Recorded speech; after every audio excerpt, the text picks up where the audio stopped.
Salutations depuis la maison de la résurgence, Beit Tadkouma, à Hébron.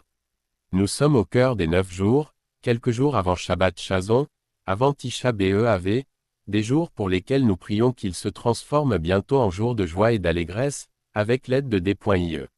J'observe la soirée. J'observe. Oh, la soirée, la Iloula, anniversaire de la disparition du Saint Ari. Rappelez-moi à la fin de raconter une histoire sur Maro, faisant référence à Rabbi Haïm Vital, une histoire liée à la rédemption. Pourquoi ce Shabbat est-il appelé Shabbat Chazon? Il y a le P.R.I. Tzadik, le rabbin Tzadok à Cohen de Lublin, dans Devarim, section 13, qui offre un fondement très important et le développe. Ce Shabbat est appelé Shabbat Chazon d'après l'ouverture de la Haftara, la vision Chazon d'Isaïe. Soit dit en passant, Rabbi Tzadok a une progression sur les 3 haftarot de reproche. Il dit: la première est appelée les paroles d'Ivrei, de Jérémie, la deuxième est appelée non, faites attention, et la troisième haftara est vision, Chazon. Il y a là la parole, l'ouïe et la vision, et il en explique les significations, c'est très intéressant. Ici, il parle du concept de vision, et offre un fondement immense. Il faut comprendre pourquoi Shabbat Nachamu est nommé d'après l'ouverture de sa Haftara, qui est un langage de consolation, et commence les sabbats de consolation, mais ici, l'essence de la Haftara est constituée par les reproches qui suivent. Et si c'était parce que Chazon suggère la vue, alors les sabbats précédents auraient dû être appelés Shabbat d'Ivrei ou Shabbat Shimu. Pourquoi seul ce Shabbat porte-t-il ce nom? Shabbat Chazon. Cependant, la question repose sur ce qui est dit. Même ces prophètes n'ont trouvé aucune vision de la part de D.IE. Une vision est une prophétie, une vision est un regard vers le lointain, c'est de la grandeur. Et il est déclaré dans le Midrash, même ces prophètes, ce sont les vrais prophètes, n'ont trouvé aucune vision de la part de D.IE. Quelle est l'idée derrière le fait que le Shabbat précédent Tisha B'Av soit appelé un Shabbat de grandeur, de vision? Nous avons déjà dit que chaque Shabbat inclut toute la sainteté qui viendra pendant les jours de semaine qui le suivent. Le Saint Shabbat inclut les événements de la semaine suivante. Et quelle en est la preuve? Nous bénissons le mois le Shabbat précédent Rosh Hodesh. Le Shabbat précédent Rosh Hodesh inclut la sainteté de Rosh Hodesh. Ainsi, ce Shabbat qui précède Tisha B'Av, les jours de semaine qui suivent, eh bien, ce qui s'est passé alors, le jour de la destruction de notre Saint Temple, n'est pas inclus dans le Shabbat précédent, car le Shabbat n'est qu'une collection de bénédictions et de sainteté. Mais le fait que le jour de Tisha B'Av soit le jour de la naissance de l'âme et de l'esprit du Messie, cela est inclus dans ce Shabbat qui précède Tisha B'Av. Le Messie est né à Tisha B'Av. La lumière du Messie qui naîtra à Tisha B'Av est incluse dans le Shabbat précédent, et il reçoit sa sainteté du Saint Shabbat. Par conséquent, ce Shabbat est appelé Shabbat Chazon, car en lui, il convient que le Messie naisse et qu'il soit accompli. Je répandrai mon esprit sur toute chair, et vos jeunes gens auront des visions. En d'autres termes, ce Shabbat est appelé Shabbat Chazon d'après le fait qu'au cours de cette semaine le Messie naîtra, et nous voyons une grande lumière de prophétie revenir vers nous. Shabbat Chazon est un Shabbat de prophétie. La prophétie revient au peuple d'Israël, elle est déjà ressentie le Shabbat avant Tisha B'Av. Parce que Tisha B'Av lui-même est un grand jour, un jour de douleur, un jour de grandeur. Comment est-il possible que le Messie naisse à Tisha B'Av? Posons maintenant une deuxième question. Comment se peut-il que le Messie naisse à Tisha B'Av? Rabbi Tzadok répond et dit: regardez, le peuple d'Israël était dans un endroit très bas. Jérémie et Isaïe criaient: nous nous dirigeons vers le désastre, mais ils ne le croyaient pas, le temple. Ce n'est pas possible, mais quand le peuple d'Israël a vu la destruction en réalité, à ce moment-là, ils se sont repentis. Tout allait bien jusqu'à ce qu'ils le voient. Alors, s'ils se sont repentis, pourquoi y a-t-il eu destruction? Parce qu'ils s'en sont souvenus trop tard, le désastre avait déjà eu lieu. Telle est l'explication de Rabbi Tzadok. Le BNEI Issachar apporte une explication merveilleuse, qu'il développe également selon Rabbi Pincha de Corée et le Maguide de Mezrich, sur la façon dont le Messie naît à Tisha B'Av.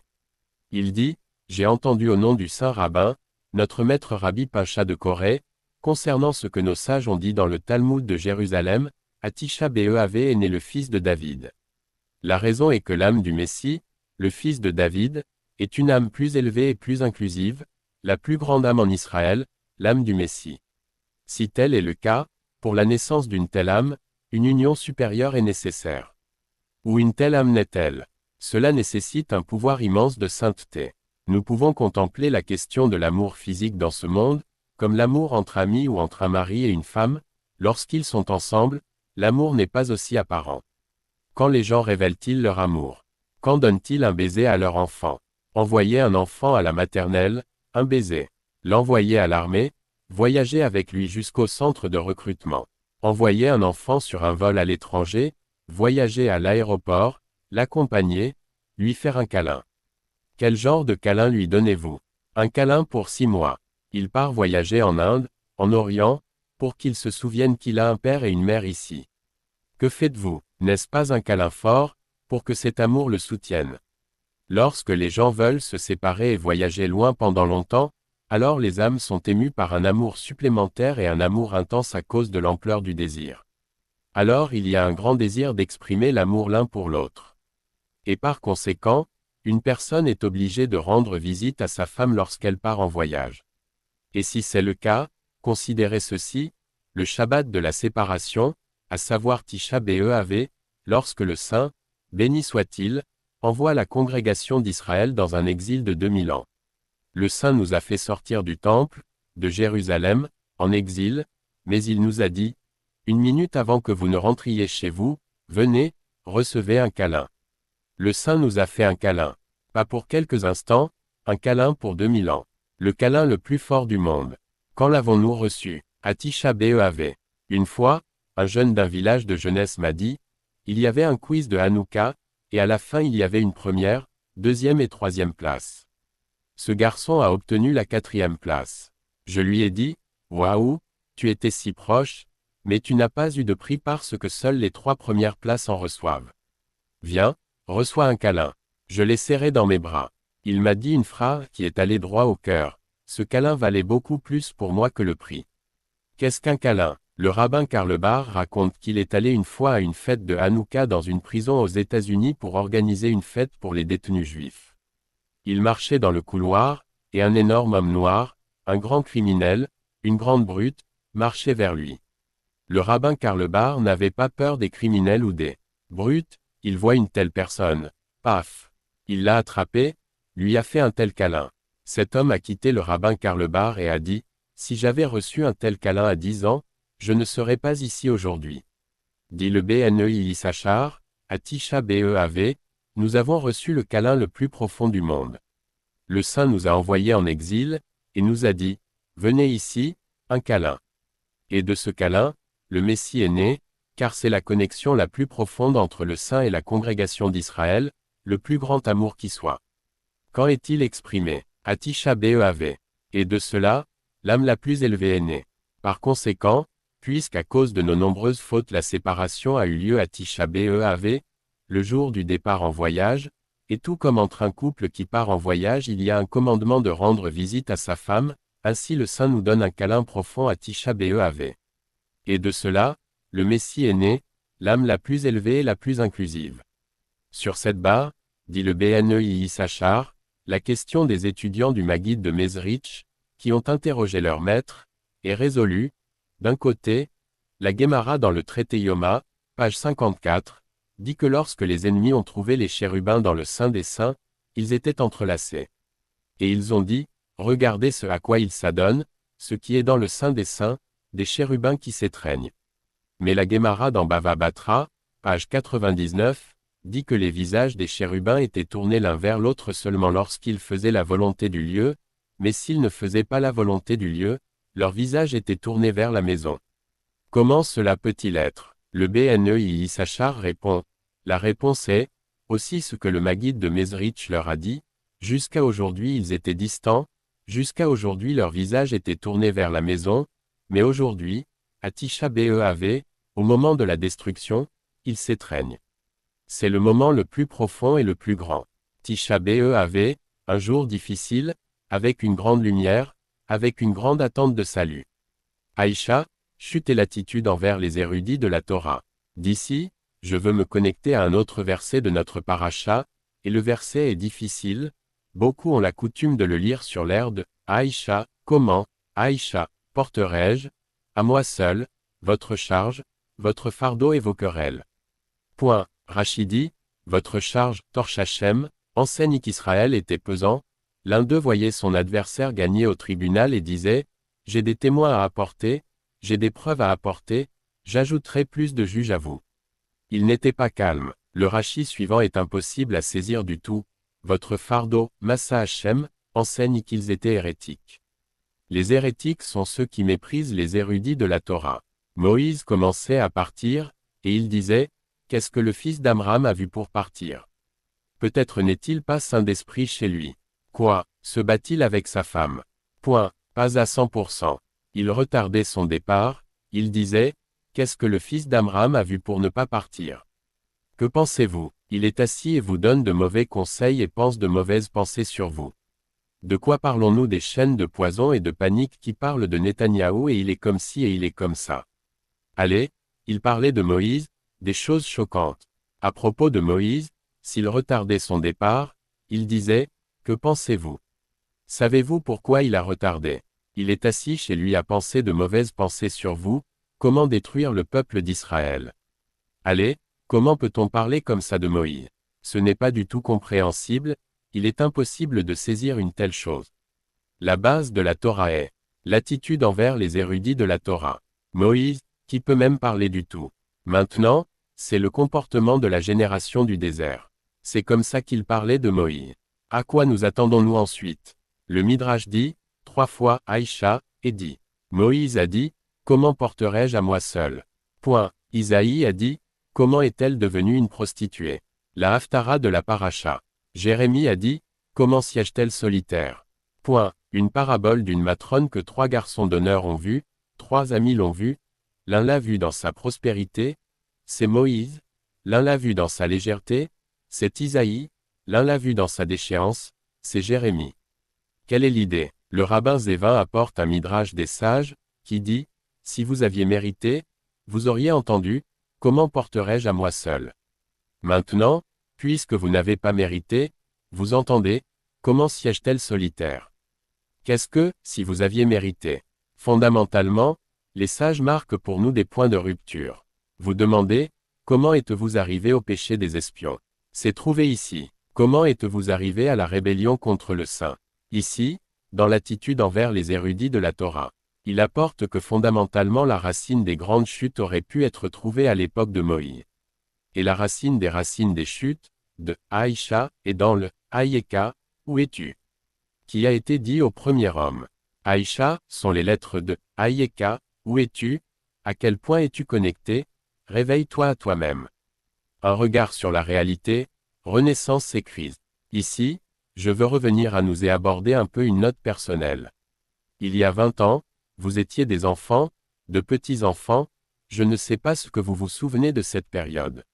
J'étais un Avreuch, érudit de la Torah, jeune alors, nous vivions à Kfar Darom. Nous y avons déménagé après que ce plan horrible soit arrivé dans le monde, le plan de désengagement. Et nous avons crié et manifesté et essayé, alors qu'en face de nous se trouvait un système médiatique qui permettait au Premier ministre de tout faire. Il a sorti le plan de sa manche. 1 an plus tôt, il avait dit, la loi de Netzarim est comme la loi de Tel Aviv, et soudain il a décidé qu'il détruisait 20 colonies sans aucun accord, sans rien. Et plus de colonies en Samarie. Il y avait des enquêtes contre lui. Il y avait un dicton alors par l'un des politiciens, et il a dit, à la taille de l'enquête, la taille du déracinement. À ce moment-là, lui, qui était détesté par les médias l'ont choyé comme un étrogue, le protégeant et le laissant faire des choses incroyables. Un disque est sorti avec des chansons, des missiles tomberont à Ashkelon, et ainsi de suite. Cette semaine, ils ont montré une vidéo du docteur Sodi Namir, soit dit en passant un diplômé de la Yeshiva, à qui le médecin de Gush Katif a sauvé des gens lors des attentats terroristes les plus difficiles, et il a dit aux soldats, ce sera sur votre conscience, il y aura des missiles sur Ashkelon, il y aura des missiles sur Netivo, il y aura des terroristes ici. Ils ont dit, regardez quelle prophétie. Mais quelqu'un a-t-il imaginé dans sa vie que 1200 juifs seraient tués en une journée? Ils n'ont jamais imaginé un tel désastre, jamais imaginé une telle chose. Et depuis lors et jusqu'à aujourd'hui, nous ne sommes pas calmes, nous payons des prix tout le temps. Deux choses doivent être dites. La première chose est que Gaza est la terre d'Israël et nous devons la coloniser selon le commandement de la Torah. Ce n'est pas notre choix, c'est un commandement divin et nous y sommes obligés. Et tant que nous suivons de telles voies pour sauver les otages, pour vaincre le Hamas, pour faire cela, c'est à nous parce que le Saint nous l'a donné et nous a ordonné de conquérir et de coloniser, et vous en hériterez et y habiterez.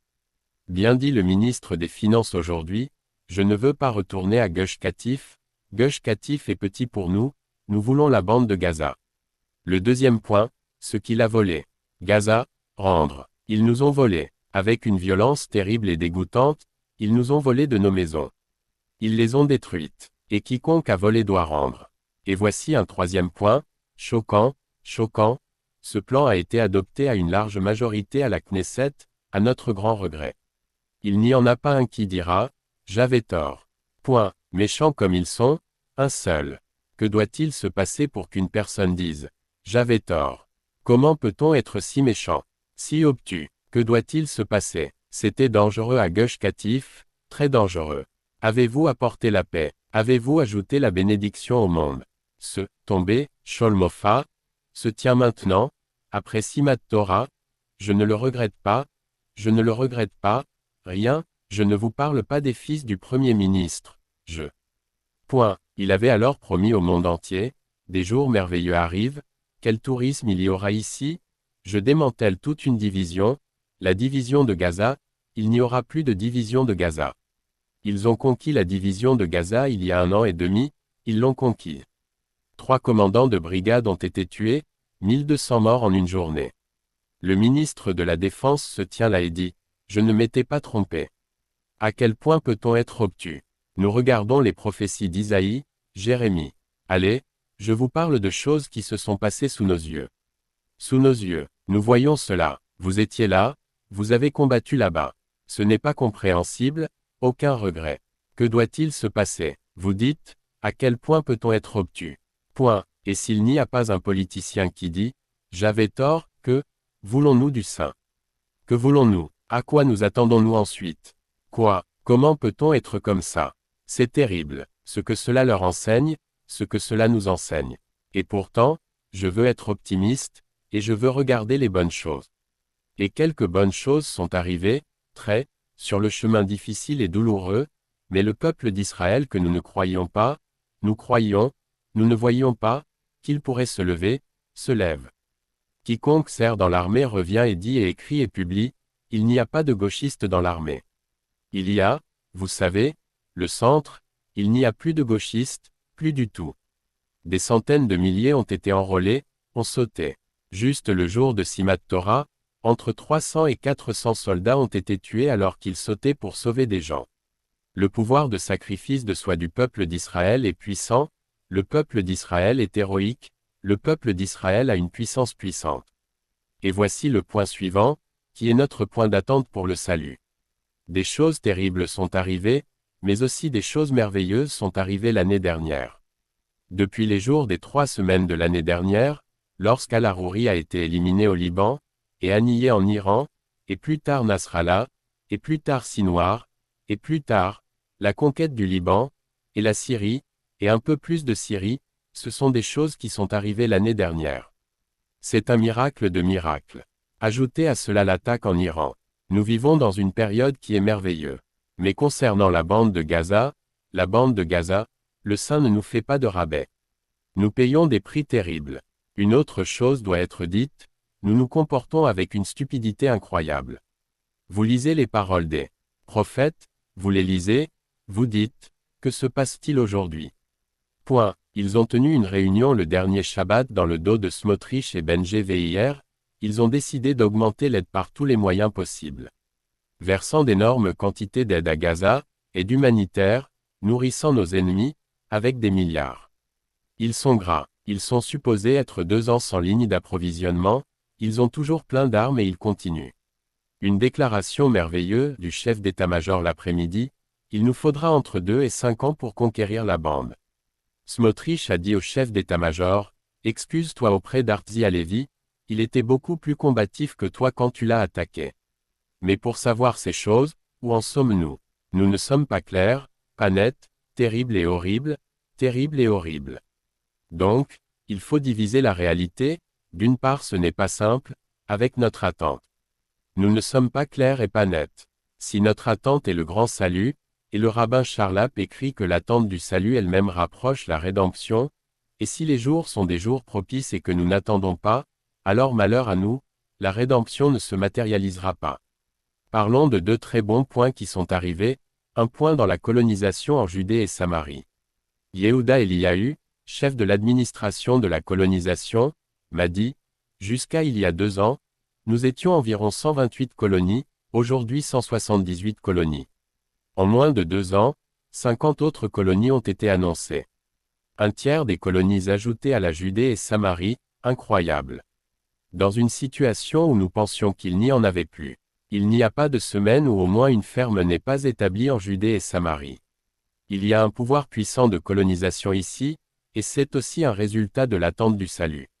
Et le rabbin Charlap écrit, et je veux ici faire référence à des choses choquantes que j'ai entendues il y a quelques jours, des déclarations que je pensais ne plus exister dans le monde. Un rabbin a dit, nous ne pouvons toujours pas, nous ne sommes toujours pas capables, le moment n'est pas encore venu. Quoi, après 2 ans comme cela, vous pensez toujours que vous dictez aux 5 ans ce sera. Le rabbin Charlap écrit, nous devons être pleins de foi que le peuple d'Israël est vraiment digne de rédemption à toute heure. Comment cela peut-il être? Parce que le peuple d'Israël au niveau de l'ensemble est complètement propre, et toutes les fautes sont dans la coquille extérieure, au niveau de l'individu. Mais l'ensemble est propre et digne de rédemption. Et si vous demandez, si c'est le cas, pourquoi la rédemption n'est-elle pas arrivée jusqu'à aujourd'hui? C'est une question de connaissance du saint, caché, secret de DIEU, nous n'avons pas d'explication. Et nous voyons aussi la rédemption, nous voyons la rédemption à Hébron, nous voyons la rédemption dans la construction, nous voyons la rédemption dans la colonisation, nous voyons la rédemption dans le peuple d'Israël. Le peuple d'Israël est dans d'énormes processus de progrès. Nous voulons plus. Histoire du Saint-Hari. Je veux terminer avec une histoire liée au Saint-Hari, dont le Yahrzeit, anniversaire de disparition, est aujourd'hui, que le mérite du Saint-Hari a contribué pour nous pour une rédemption complète avec une grande miséricorde bientôt. Il y avait un gouverneur à Jérusalem qui a remarqué un phénomène, chaque vendredi, il entend de l'eau couler sous la route.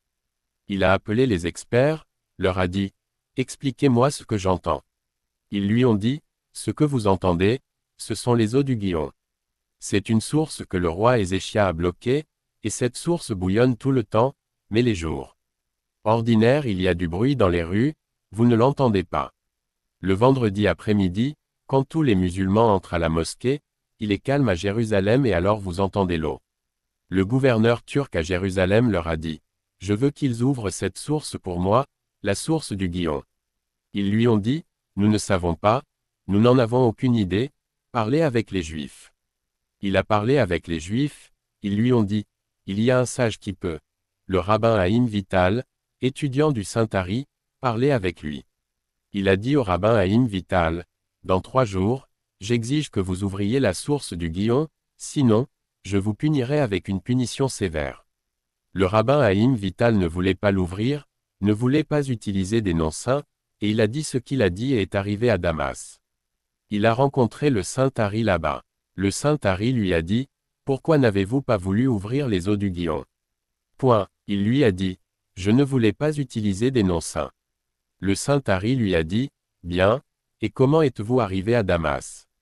Avec des noms saints. Alors qu'est-il arrivé à la fin? Vous avez utilisé des noms saints, mais vous n'avez pas ouvert la source. Sachez que le gouverneur de Jérusalem est une réincarnation de Sénachérib, et vous êtes une réincarnation du roi Ézéchia. Et si vous aviez ouvert la source, le Messie serait venu. Le rabbin Haïm Vital lui a dit, je vais le faire maintenant. Il lui a dit, le temps est déjà passé. C'était il y a 500 ans. Nous étions proches. Notre rôle, attendre la rédemption, et savoir que même si nous avons de l'intellect, le Saint dirige la rédemption. Et nous avons vu ces 2 dernières années des choses si merveilleuses, et des miracles merveilleux, et des saluts immenses. Nous, d'une part, devons être pleins d'attente pour des choses merveilleuses qui peuvent arriver à tout moment, et en même temps, beaucoup de connexions pratiques à la rédemption. La connexion pratique à la rédemption est de vouloir racheter la terre d'Israël, de vouloir racheter la terre, de vouloir coloniser la bande de Gaza.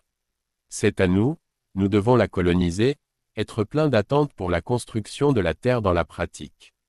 Et renforcer la colonisation ici à Hébron, avec l'aide de DIEU, que nous méritions d'établir un nouveau quartier ici dans la ville des patriarches le mois prochain. Avec l'aide de DIEU, des cours seront enseignés depuis le nouveau quartier, avec l'aide de DIEU, qu'il soit établi et étende la colonisation juive à Hébron, étende la colonisation en général, élève le drapeau de la Torah et de la colonisation de la Yeshiva Nir, qu'elle s'élève et fleurisse avec l'aide de D.IE. Que nous méritions avec l'aide de D.IE une vision vraie, une illumination de salut, une illumination de prophétie, une illumination de rédemption. Bénédiction à nos amis qui sont loin de la ville des patriarches mais restent connectés dans le cœur, se souvenant de la connexion et du lien. Que nous méritions avec l'aide de D.IE que ces jours se transforment pour nous en jours de joie et d'allégresse, méritions la construction du Saint-Temple, à une rédemption proche avec une grande miséricorde bientôt.